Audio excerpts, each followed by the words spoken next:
아니 정말 이해할 수가 없습니다. 신태용과 이청용 두 용의 이 거대한 전쟁 속에서 가장 무서운 무기는 날선 비난이 아니었습니다. 바로 침묵이었습니다. 조현우라는 이름의 침묵, 이것은 중립이 아닙니다. 이것은 하나의 고발장입니다. 저 김준석, 오늘 이 침묵이라는 이름의 죄를 낱낱이 타헤치겠습니다. 자, 이 침묵이 얼마나 끔찍한 것인지 이해하려면 우리는 시간을 거슬러 올라가야만 합니다. 신태용 감독과 조현우의 관계, 이건 단순히 감독과 선수의 관계가 아닙니다. 이건 바로 은인과 수혜자의 관계입니다. 2018년 러시아 월드컵, 신태용 감독의 단 하나의 파격적인 선택이 무명의 대구의 조현우를 대한민국의 조현우로 만들었습니다. 그의 커리어 명예, 그리고 K리그 최고 연봉 계약까지 이 모든 것은 바로 그 결정 하나에서 시작된 겁니다. 그런데 자신의 은인이 공개적으로 공격받고 있을 때 조현우는 어디에 있었습니까? 그는 그저 지켜보는 것을 선택했습니다. 아니, 최악은 그 반대편에 섰다는 겁니다. 그리고 바로 그 선택이 그를 이 비극의 조연에서 주연으로 바꿔버렸습니다. 자, 기사는 이 죄악의 이름을 정확히 불렀습니다. 배은망덕. 하지만 여러분, 저는 여러분이 더 깊은 곳을 보셨으면 합니다. 이것은 단순히 잊어버린 자의 배은망덕이 아닙니다. 이것은 철저히 계산된 자의 배은망덕입니다. 생각해 보십시오. 자신의 은인이 언론 앞에서 난도질 당하고 있을 때 조현우에게는 선택지가 있었습니다. 나서서 변호하거나 아니면 완전히 침묵하며 모습을 감추거나 그것도 아니면 반대편에 서는 것이었죠. 그리고 그는 가장 최악의 선택을 했습니다. 주장단이라는 이름으로 그 자리에 서 있는 그의 모습. 이건 중립이 아닙니다. 이건 이미지로 보여준 공범 행위입니다. 그 침묵으로 그는 아주 차가운 메시지를 던진 겁니다. 나는 나를 세계 무대에 올려준 사람이 아니라 지금 당장 라커룸에서 더 강한 권력 쪽에 서겠다는 메시지 말입니다. 이런 계산적인 침묵, 정말 소름 끼치지 않습니까? 그가 월드컵에서 보여준 그 뜨거운 열정은 다 어디로 간 겁니까? 우리는 지금 한 선수가 자신의 안위를 위해 가장 소중한 가치를 저버리는 순간을 목격하고 있는 겁니다. 이것이 바로 제가 이 침묵을 계산된 선택이라고 부르는 이유입니다. 그는 알고 있었습니다. 지금 누구 편에 서야 자신이 살아남을 수 있는지 말입니다. 하지만 그 대가는 무엇입니까? 바로 신뢰의 상실입니다. 팬들이 과연 이런 계산적인 선수를 진심으로 응원할 수 있을까요? 저는 묻고 싶습니다. 이것이 진정 프로의 자세입니까? 아니면 그저 생존을 위한 비겁한 몸부림입니까? 물론 이렇게 변호하는 사람들이 있겠죠. 아니, 조현우도 중간에 껴서 얼마나 힘들었겠냐? 그저 살아남고 싶었을 뿐이다. 정말 기가 막힙니다. 여러분, 그건 그럴듯하게 들리는 궤변일 뿐입니다. 비겁함에 대한 한심한 변명이라고요. 그게 말이 된다고 생각하십니까? 월드컵 영웅, K리그 최고 연봉을 받는 선수가 그저 힘없는 신인 선수입니까? 아니요. 그에게는 목소리가 있었고 영향력이 있었습니다. 그런데 그는 그 힘을 어디에 썼습니까? 정의를 위해서가 아니라 자신의 안위를 지키기 위해 침묵하는 데 썼습니다.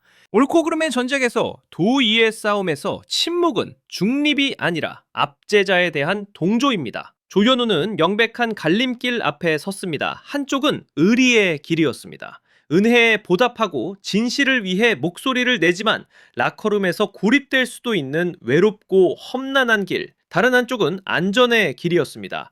침묵하고 자신의 위치와 거액의 연봉을 지키지만 그 대가로 선수로서의 명예와 인간으로서의 도리를 팔아야 하는 편안한 길. 그리고 그는 주저없이 두 번째 길을 선택한 겁니다. 이게 어떻게 현명한 처신입니까?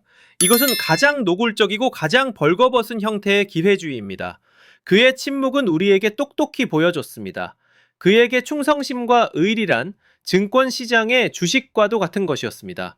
상황을 봐서 더 이득이 되는 쪽에 언제든 탈아치울 수 있는 그런 싸구려 상품에 불과했다는 것의 말입니다. 우리는 그라운드에서의 실수는 용납할 수 있습니다. 하지만 신뢰에 대한 배신은 결코 용납할 수 없습니다. 팬들이 그에게 보낸 믿음은 그의 선방 능력뿐만 아니라 그의 투지와 스토리에 대한 믿음이었습니다. 하지만 그는 그 모든 것을 스스로 걷어차 버렸습니다. 이것이 바로 우리가 분노해야 하는 진짜 이유입니다. 여러분, 이 침묵이 공개적인 반란보다 더 무섭고 더 악랄한 이유가 뭔지 아십니까? 반란은 상처를 내지만 약을 바르고 꿰매면 언젠가는 아뭅니다. 하지만 이 침묵이라는 바이러스는 다릅니다. 이건 뼛속으로 스며들어 한국 축구라는 이 거대한 몸의 근간, 바로 신뢰라는 골수를 파먹는 악성 종양입니다. 한때 우리는 조현우의 선방 하나하나에 열광했습니다. 왜죠? 단순히 공을 잘 막아서였을까요? 아니요. 우리는 그의 스토리, 그의 노력, 그리고 그를 발탁한 감독의 안목까지, 그 모든 것을 믿었기 때문입니다.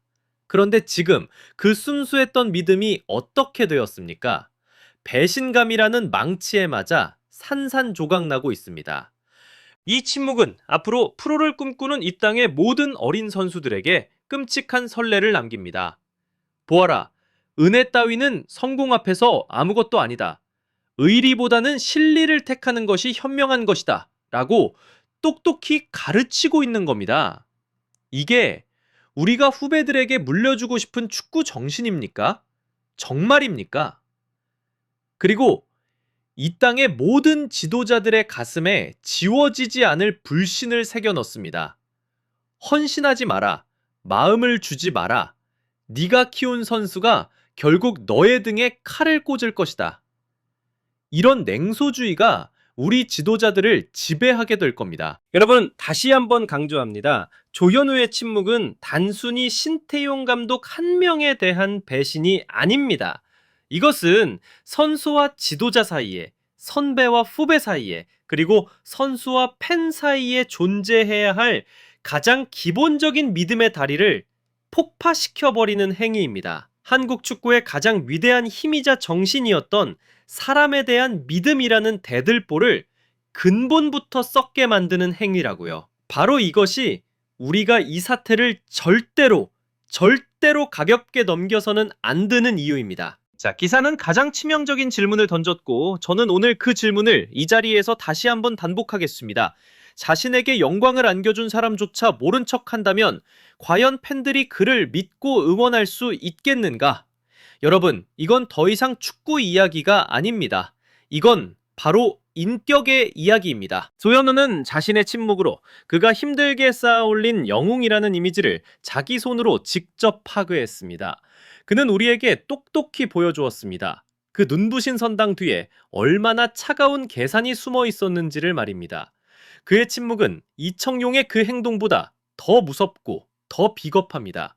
왜냐하면 이청용의 행동은 정면에서 들이받은 공개적인 공격이었지만 조현우의 침묵은 어둠 속에서 등 뒤에 칼을 꽂는 행위이자 보이지 않는 곳에서 충성심의 목을 조르는 행위이기 때문입니다. 문제의 본질은 바로 이것입니다. 사고방식. 승리보다 더 중요한 가치, 바로 감사라는 가치의 처참한 붕괴입니다. 이 비극에서 이청용이 불을 붙인 인물일지는 모릅니다.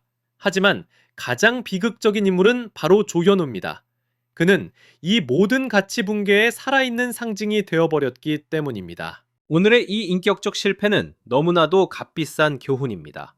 하지만 저는 믿습니다. 비온 뒤에 땅은 더욱 단단해질 것입니다. 우리는 한국 축구를 사랑하고 그 진정한 가치를 사랑하기 때문입니다. 배은망덕이라는 이 판결은 모욕이 아닙니다. 이것은 고통스러운 진실입니다. 우리가 앞으로 나아가기 위해 반드시 마주해야만 하는 진실입니다. 여기까지가 저 김준석의 시각이었습니다. 여러분은 어떻게 생각하십니까? 이 침묵은 현명함입니까? 아니면 비겁함입니까? 댓글로 여러분의 의견을 남겨주십시오. 그리고 가장 뜨거운 분석을 놓치지 않으시려면 좋아요와 구독 잊지 마십시오. 다시 뵙겠습니다.